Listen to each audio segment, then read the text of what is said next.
I bet you that if Bartomeu heard this offer coming from PSG, he would have accepted it immediately and then went on to go sign Kevin De Bruyne and Van Dijk and a bunch of random players. But this Barcelona is different. This Barcelona is a team and a club where they have a lot of mental muscle to deny such an offer. This is not a Barcelona where they say, oh my God, it's 200 million euros. We have to accept this. And they forget about the context on what that player could become. The Barcelona that we have today, they say, okay, it's 200 million euros. But we also have to remember the type of player that they want and what we have. This player, Lamine Yamal, is worth way more than 200 million euros, and he is part of our project. And so I don't know if you guys know, but PSG have made Lamine Yamal as the priority for this upcoming summer. And so it says here, according to the sources in Paris, that PSG have made Lamine Yamal as a priority for the summer of 2024. Interesting, right? Because there's no way that PSG have 1 billion euros ready, because that is his release clause. But let's continue. Luis Enrique loves the player and the club and plan to offer 200 million euros for the young talent.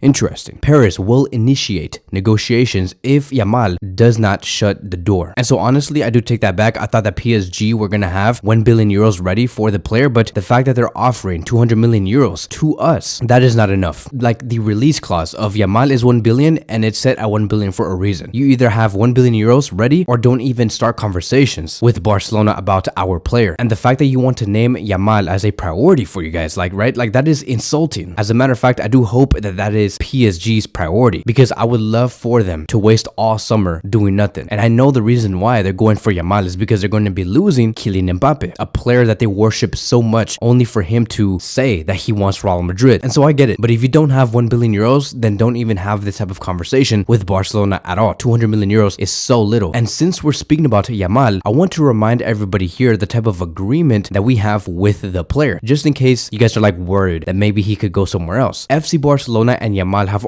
have already reached an agreement in regards to a new contract. They have already extended him until June 30th, 2026 with a 1 billion euro release clause. This was set back on October 2nd, 2023. Now you may be wondering why until 2026? And that is because Yamal cannot sign a true long-term contract until he turns 18 years old, which will not happen until next year of July 13th. So once July 13th, 2025 does come, then it's automatically going to be extended for another 8 years. Another 8 years. That is the type of contract Yamal did sign back in October 2023. Deco stated the following earlier last year: we will extend Yamal's contract when he turns 18. We are not afraid that he will leave somewhere else because of the pact agreement with Yamal, who has signed his last official document. In 2025, he will be extending for another 8 years, meaning that he is going to be with us for at the very least 2033. So as long as everything does go well with Yamal, he will continue to be a Barcelona player. Now, expect for the next season for him to take a shift down in terms of minutes, and that is mainly because we are going to be reinforcing our attack in the summer with the signing of Bernardo Silva, a player that is crazy to come to Barcelona and wants to be at this club as soon as possible. Now, does this mean that Barcelona are not going to be trusting on Yamal next season? No, it's simply because there needs to be more rotation and they don't want to overplay Lamine Yamal in the next season. Keep in mind that most likely the Spanish national team are going to be calling on this player to play through the Euros and maybe even the Olympics. And the fact that there is a chance that next season we may have to use Yamal in every game, that is going to be very dangerous. And so of course Bernardo Silva is being eyed. So no matter what happens next season, even though he does receive less minutes, Barcelona do see him as a very important player because there's a reason why they want to extend him for 80 years. With a 1 billion euro release clause being set, it is because his talent is exceptional. And I think that as long as he continues to work hard to get to the most maximum level, I do believe that in about 4 years, he can become one of the best top 5 best players in the world. It is very much possible. So now I do want to move on towards the next conversation and speak about how Barcelona are going to be signing the big time players in the summer, because I know that many are wondering, how is Barcelona going to be signing Bernardo Silva, Kimmich, or Zubimendi, and then another fullback, because that is what Xavi Hernandez requested. He believes that if these players are signed in the summer, Barcelona can compete in Europe and win many titles. And so let's talk about it, right? Because it says here, according to Ferran Correas that Nike has offered Barcelona a contract worth 100 million euros per year, which can be reached up to 120 million euros per year. Additionally, there's also a 100 million euro bonus, and Barcelona hope to conclude this deal and with everything all around next week. Then Ferran Correas continues to say, the 100 million euro bonus, which Nike is offering, will help Barcelona get closer to the 1-1 rule, which will help the club sign big time players. If you guys do not know what a 1-1 rule is, to basically make it like very simple, for every euro Barcelona earn in transfers, it can be used to make up new contracts, meaning that Barcelona can finally act like a normal club. Fernando Polo also wanted to state, one positive of the club potentially getting back to the 1-1 rule is that Barcelona can sign top level players by paying a transfer fee. Positive inputs from the club over their chances of being able to sign players without any fair play limitations this summer. Barcelona has spoken with La Liga, who have also confirmed that there are positive expectations. Ferran Correas also continued to say Nike did not want to lose Barcelona, and especially to Puma, hence the reason why they have decided to up their offer. And so finally Barcelona can act like a normal club. The fact that we're hearing that Nike are going to be injecting 100 million euros to us in this summer, it's huge news. Over the past 3 to 4 transfer windows, Barcelona have really been struggling. We have been in a predicament where we had to sell 3 players to get back 1 player. Those were the type of restrictions that were being placed against us, and it was really bad. But once again, Barcelona is showing to the world why they are the biggest club in the world. In the way that they have attracted Nike to up their offer, it's huge news because Nike know that Barcelona have massive leverage when it comes to connecting with their fan base, and so that is why Nike are willing to invest so much into this club. This pact agreement also is definitely going to be referenced in the meeting that is going to be held tomorrow on Wednesday with Xavi Hernandez. Joan Laporta most likely will be saying, okay, look, we're going to be injected with 100 million euros in cash by Nike. The agreement is very close to being done, and these are going to be the players that are going to be achievable if we do lock down this deal. So it could be Bernardo Silva, Kimmich, Zubimendi, another fullback, who knows? Now, let's just say, for example, right, now we're going to step away from this Nike deal. Let's just say, for example, Barcelona want to go through the extra mile to inject even more income and to welcome more signings or a better alternative to whatever Xavi Hernandez is proposing. So let's say, for example, right, Barcelona do not want to go for Cancelo no more. Maybe they want to go for Alphonso Davies with the extra income they could be getting. That's just an example. I'm not saying that this is going to happen, nor am I saying that this is like information that I have seen through the media. This is just an example. Let's just say that Barcelona get into such a good financial state where they say, we don't want to pay 20 million euros for Cancelo, we want to pay 70 million euros for Alphonso Davies. If Barcelona want to go through that extra mile and sign even better players, Barcelona do have another source of big income that is within their squad, and that is if Barcelona really want to. And that extra source of income is Frenkie de Jong. It says here, according to Alex Pintanel, and this is just in, Barcelona do have doubts about Frenkie de Jong. His performances haven't been as good as the club expected. He wants to stay, but they're open to selling him and believe they can get around 60 million euros to 70 million euros minimum. Time will tell, but Frenkie de Jong might have played his last game already. And so I have already talked about Frenkie de Jong in a video. You guys can go check that out. I did post it about 3 to 4 days ago, but just to like simplify it here on this video, I basically just want to like say it in this way. Frenkie de Jong was needed back in the 2019, 2020, 2021, 2022 years, around that era. And that is because throughout those years, our backline was Dest, Piqué, Lenglet, and Alba. This type of backline that was assembled by Koeman and Valverde and Quique Setién, it was horrible. It was not the most technical backline. This backline struggled to play out from the back. They lost the ball under pressure. It was just a horrible backline. They had their ups and downs, but overall, it was just not good enough. And at that time, the transfer of Frenkie de Jong made a lot of sense because Frenkie de Jong was the one that dropped deep between the center backs and received the ball and retained the ball, protected the ball, progressed play. And we're like, Frenkie de Jong is an amazing signing. It made the most sense. But the Barcelona that we have today, we have moved on from this type of necessity and what Frenkie de Jong does bring. All of these characteristics about having ball carriers at the back or protecting the ball at the back or progressing play from the back, all of that can be made by Jules Koundé, Cancelo, and especially Cubarsí. Our backline really has upgraded, which means that Frenkie's importance has decreased. And I'm not trying to shame Frenkie de Jong. I'm just trying to say that he is not as important as he used to be because the levels that Barcelona have climbed demand since Xavi Hernandez took over has drastically increased. Now I believe Barcelona are looking for a pivot that can control the ball very well, master positional play, be very progressive with their passes, bring a lot of leadership and experience, and most importantly, score goals. Hence, the reason why Barcelona are eyeing Joshua Kimmich. And so if Barcelona really wanted to, like I have said, if they wanted to go through the route of, okay, we want Silva, we want Kimmich, and we want Alphonso Davies. Again, the Alphonso Davies thing is just a thing that I have made up, but I'm trying to say, what if they want to spend more than 150 million euros for this summer? Barcelona can do that if they really wanted to. And they can do that with the Nike deal and the Frankie deal alone. Just these two deals can inject Barcelona 195 million euros, because I'm going to assume that Frankie de Jong is going to be set at 70 million euros minimum, and then we're going to be having teams like PSG, United, maybe City, maybe Arsenal wanting Frankie de Jong, and that bid is only going to rise more and more. Let's remember what happened 2 summers ago when United were trying to bid for Frankie at around 95 million euros, and at that time, yes, we still needed Frankie de Jong, but in the predicament and the situation that Barcelona is in today, we can safely say that yes, we can move away from the player and become even better and introduce better reinforcements. So can you imagine what type of damage Barcelona can do with 195 million euros being injected? We can do so much, and we did not even talk about the extra exits that Barcelona can make. And so everything is looking good in regards to Joan Laporta, Xavi Hernandez, and Deco. I believe that Xavi Hernandez will most likely continue because he even wants to continue, and we are going to be having the funds to reinforce our squad. So a lot to look forward to. Anything new that does happen in regards to transfers or whatever Barcelona want to do in the summer, we will be talking about it here in this YouTube channel. That is going to be wrapping up today's video. Thank you guys so much for watching, and I will see you guys in the next one.